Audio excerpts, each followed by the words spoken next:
when I found out he was ill, I didn't want to believe it. At first, I didn't want to believe it, but finally I got in and seen that he was ill, and it was hard. It's hard now.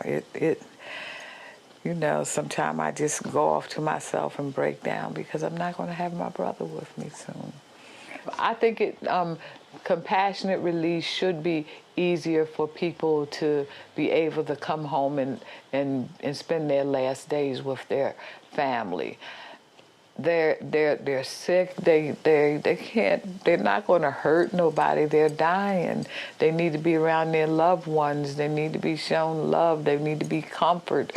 In prison, you can't be comfortable there and stuff. You just need your family and loved ones. Let them know that they're loved and have family around them, so they can go away peacefully and go home peacefully.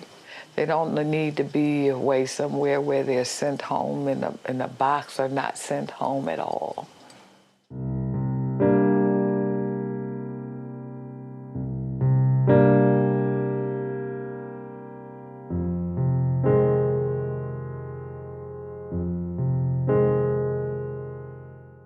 Compassionate release in Pennsylvania, which is actually called medical transfer, and in fact has removed both compassion and release, is a statute that provides for release of seriously and terminally ill prisoners either to a hospice care location or to a hospital or long-term care facility.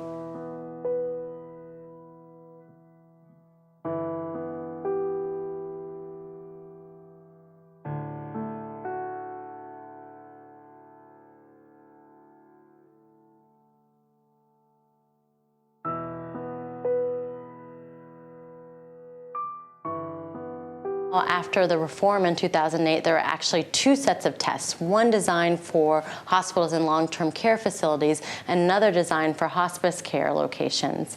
And each one of those has an additional 6 or 7 factors that attorneys need to satisfy in order to successfully get release. And these factors, as we've seen and heard from advocates, are incredibly onerous and in fact are misinterpreted by the Department of Corrections. So for example, in order to be released to a hospice care location, you cannot be ambulatory. The Department of Corrections has officially taken the position in their briefings that someone that can walk short distances to the bathroom, for example, are actually ambulatory and therefore ineligible for compassionate release, or in PA it's called medical transfer. One of the problems with the current statute is I don't think it reflects 2 things that are particularly important. One, I don't think it reflects the humanity that we as a society should have manifested, and that is the care for others and make sure that people that are ill receive the proper attention. And secondly, I don't think it helps to make sure that the person has the best medical attention at the least possible cost.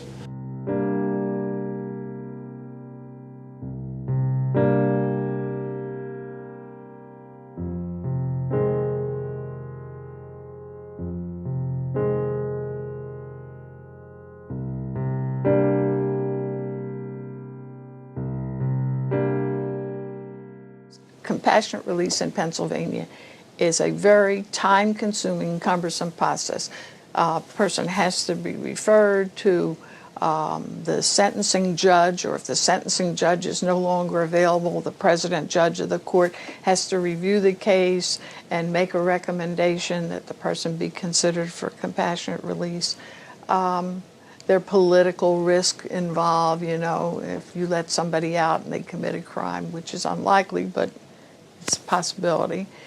It takes a long time. It's difficult. It's almost impossible. Yeah, it's almost impossible. If you don't have outside support people, you're just not going to make it.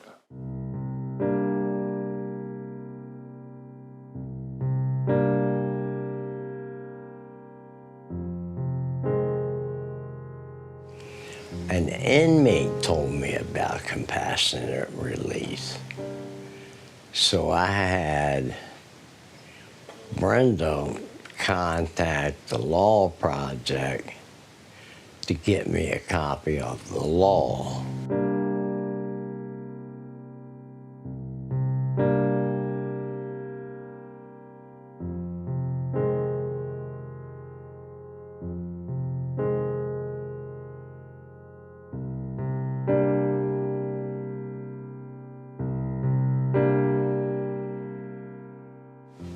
A lot of dudes, man,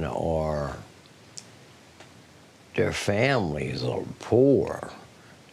You know, they're good people. You know what I mean? They don't break laws. You know, they work, but they don't make a whole lot of money. Like Brenda had to send several pieces of mail for me, certified. Their family can't do that, man, because that means if they do that, they miss 3 or 4 meals that week. They, you know, a lot of them just didn't have money.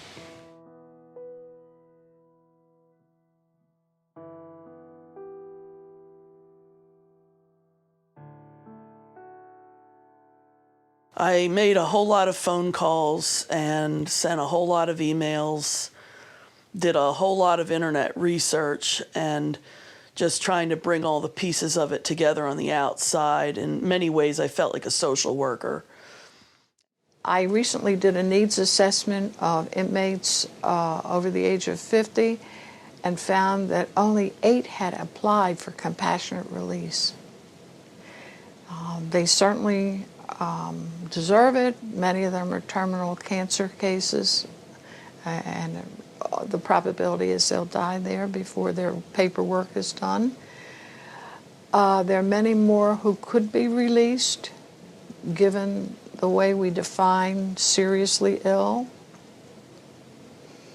And yet they see this as a process that doesn't work, and so there's little incentive to apply for it.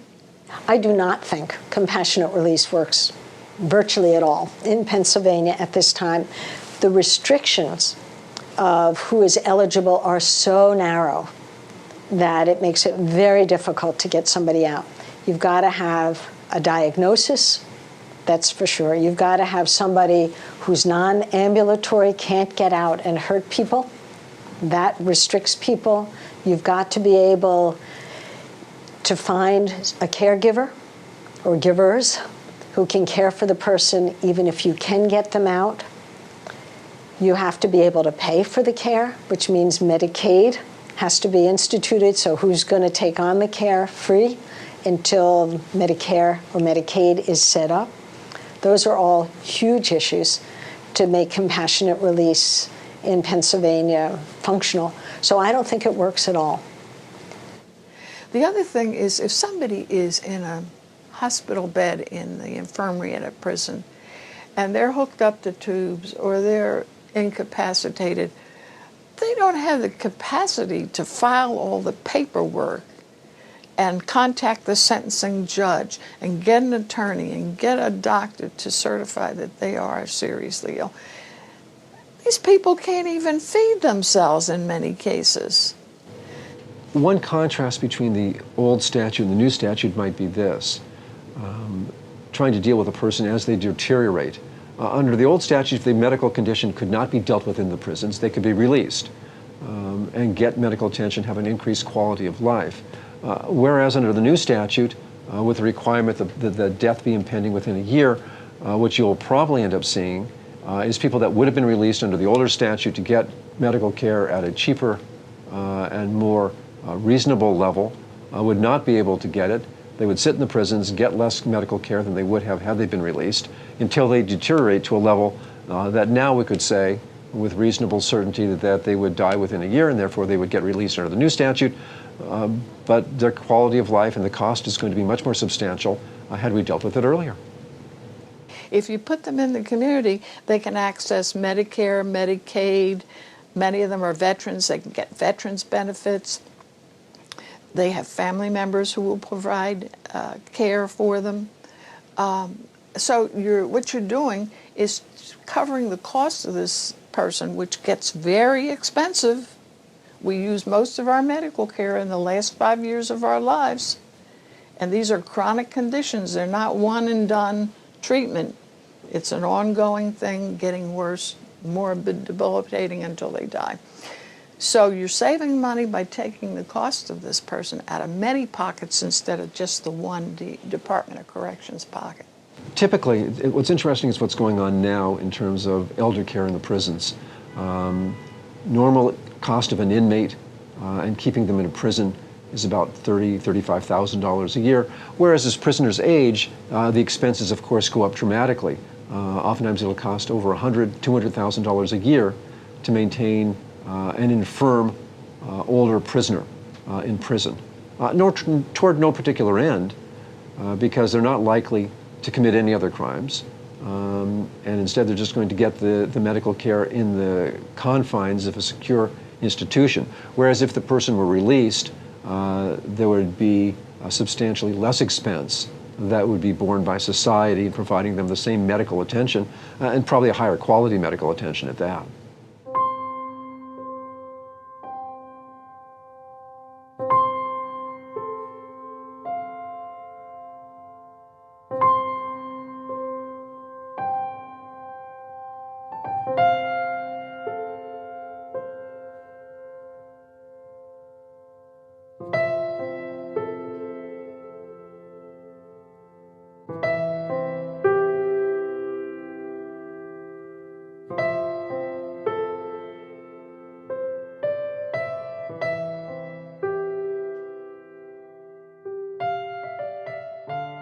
What do we gain by keeping a dying person or a seriously ill person in prison?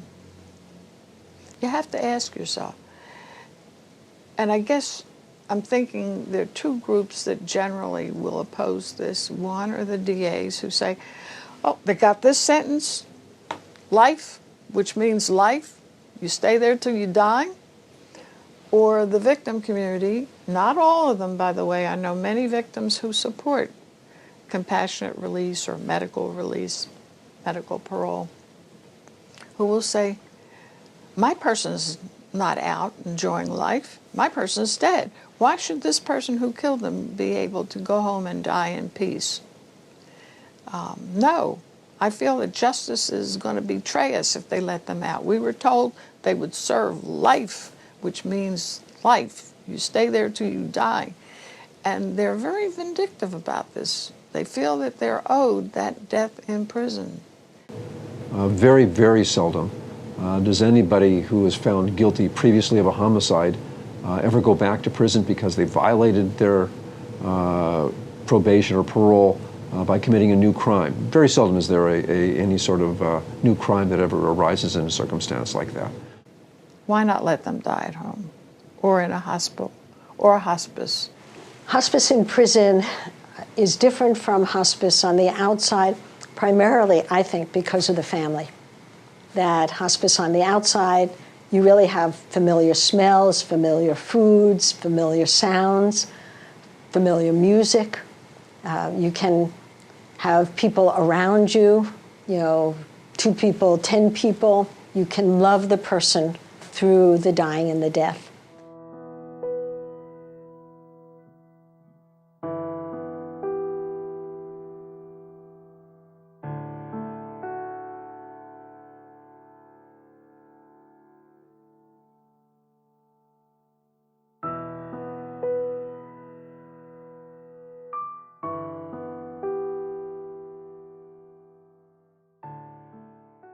I would describe Laurel Highlands as a unique type prison in regards to the fact of the medical services that we provide at Laurel Highlands. We are the only skilled nursing facility in the Department of Corrections for Pennsylvania for male inmates. We have 2 female facilities, Muncie and Cambridge Springs. Muncie is handling the skilled population for the females, and they are a very much lesser than what a male population is. The last time I spoke to the CHC at Muncie, they had 11 skilled people in their infirmary. So that's much different than our 157. The type of medical care or the type of illnesses that we see are very similar to what you would see in a general population setting out in a community. Hypertension, diabetes, stroke victims, hyperlipidemia, dialysis, cardiac, ADL issues, people with Huntington's, with ALS, HIV, AIDS. Again, it's pretty much the gamut of what you would see out in the community. The biggest thing with our hospice program is that they're admitted to our program. There are inmate volunteers that are there on a fairly regular basis that helps them for things like activities of daily living with nursing staff assist. Maybe they need to walk down the hall. I always liked helping people. Ever since I was a child, I always enjoyed just being assistant to somebody who was in need. When I got here and started doing it, I liked it even more. And I enjoy seeing, you know, how they feel when we're in their presence. Just to seeing a smile on their face makes our day a lot better. It takes a lot of strain off of us, any stress on us from just being incarcerated. The position they're in is being incarcerated away from loved ones with their illness that they might be having or whatever. So having somebody like an inmate, a fellow inmate, there to lend their helping hands, I think it means a lot to her. What do they share with me? Various things.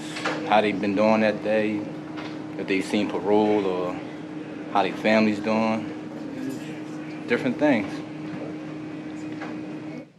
At the very end of their life, when they're getting ready to pass, nursing, medical usually have a pretty good idea when somebody's is getting close to the end of their life. So we'll start what's called a vigil, which is no inmate dies alone. There's always somebody with them, whether it's a nurse practitioner, nurse's aide, or an inmate volunteer. Somebody's with them when they're passing. I believe it's good and positive because at the end of the day, nobody wants to die alone, so or be alone. Being as though their family and their friends ain't here, they have an inmate that's in the same situation who's willing to be there for them during this difficult time. Well, as Annette has said, working with the families, with the people in hospice, the family contact varies with our hospice patients. Sometimes the families they can't get here because they themselves may be elderly. Sometimes they don't want to come because they don't have a relationship with the patient anymore. But we do call them. I've called them myself and told them what the condition of their loved one was, answered their questions. If I couldn't answer their questions, have the nurse practitioner or the doctor call them and answer their questions. We try to keep them as informed as possible and as part of the process as possible. My presence helps because those who don't have family, I'm more a family to them. I can relate more to them. Other than staff, some patients don't look at staff as being a friend or someone that they can lean on, but us being also incarcerated and being volunteers for them, that they can lean on us and probably express themselves to us a little more. To me, the inmates are people too. They have the same illnesses, the same problems that we do. They're just incarcerated. I think it's important to get somebody out who's dying for two reasons. One, for the sake of the inmate, now released citizen, so that he or she can have this last phase of their life surrounded by people who love them and care for them in a way that will always be different inside the walls. That's one reason. The other is for the sake of their families. Families often have tremendous guilt of, did I fail the person? I can't get to see them, so they're often shocked by the deterioration they see, and they want the ability at the end of life to be able to show their love in a way they might not have been able to financially or even with visitation. So for the sake of the family and the bereavement afterwards, I think it's important. Yes, I enjoy most of my time out, especially with my family. Yeah. And I just enjoy watching the people that help me get out. I just enjoy looking in their face and watching how they feel about me coming home. I took care of him when he was little, and now I'm taking care of him again. And I just want to give him the best care that I can. I want to give him all the love that I can, and I want to make him comfortable. And I just want him to feel secure and don't be scared, and just I want him to be at peace with everything. That's why I'm alive right now, because I'm in contact with people who do love and care about me. And it's like, they give me strength. For them to sit there in what Kenny calls a death cell, just waiting to die, when they should be surrounded by friends and family and warmth and softness, that's the way it should be. And if there's a system in place where it's 30 days like clockwork, you're going to be released, then that leaves the inmate free to be more concerned about his care and saying goodbye to loved ones rather than fighting just to get released. The people who are dying should be treated with dignity and respect, and be made as comfortable as possible.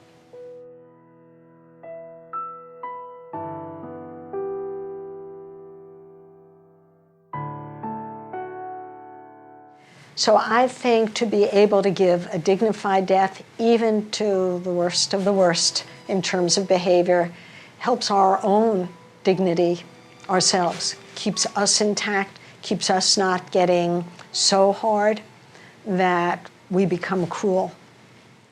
States across the country are trying to address this issue. Pennsylvania is not alone in the fact that it has an ever-increasing aging population. But Pennsylvania, according to some advocates' measure, is probably one of the worst in terms of being able to get out on compassionate release. We can look to other states such as California and Maryland that have adopted a medical parole statute that allows for a much more speedy resolution to these claims, in addition to encouraging and identifying individuals that might benefit from the statute.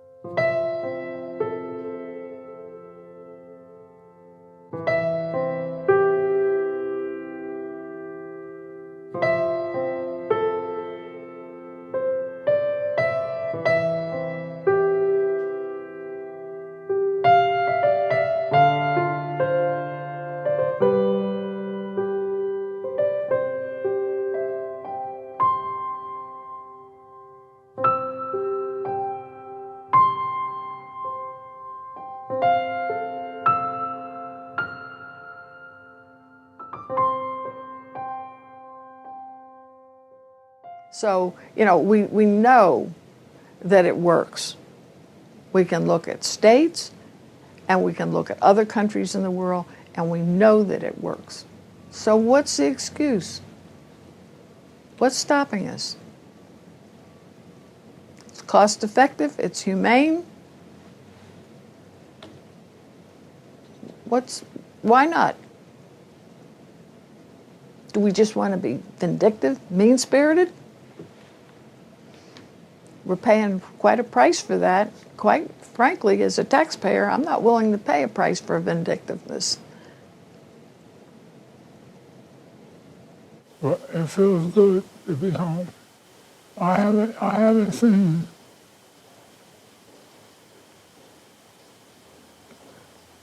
I haven't seen a Christmas time in almost 34 years. That's a long time.